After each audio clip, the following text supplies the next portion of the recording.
Bonjour à tous, nous poursuivons avec la quatrième Mishnah du troisième Pérec. La Mishnah nous enseigne ici Rabbi Hanina ben Chachinai. Rabbi Hanina ben Chachinai, qui était lui aussi, d'après version courante, il faisait partie des 10 Harugei Malchut qui avaient été tués par les Romains.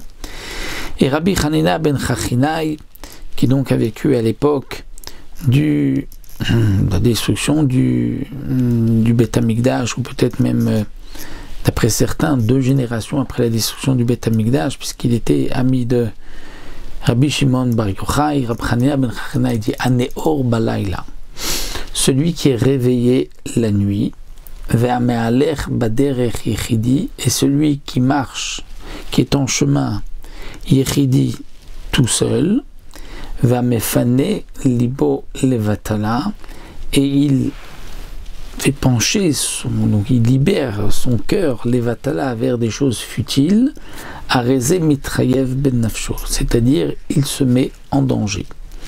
Quelle est l'explication de la Mishnah?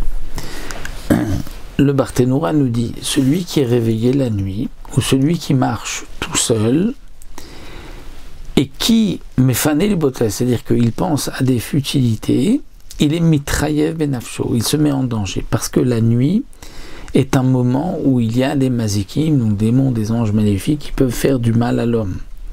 Celui qui est aussi beder chidi, qui est en chemin tout seul, même si c'est le jour, il est en danger, étant donné qu'il pu y avoir des brigands, il peut y avoir des mauvaises rencontres.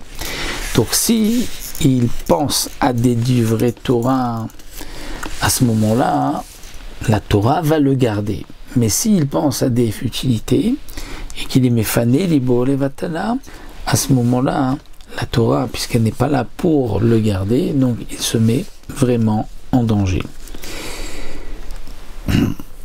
Certains expliquent même que la nuit, ou lorsqu'on est tout seul en chemin, c'est un moment où on peut étudier, parce qu'on n'a pas d'autre occupation.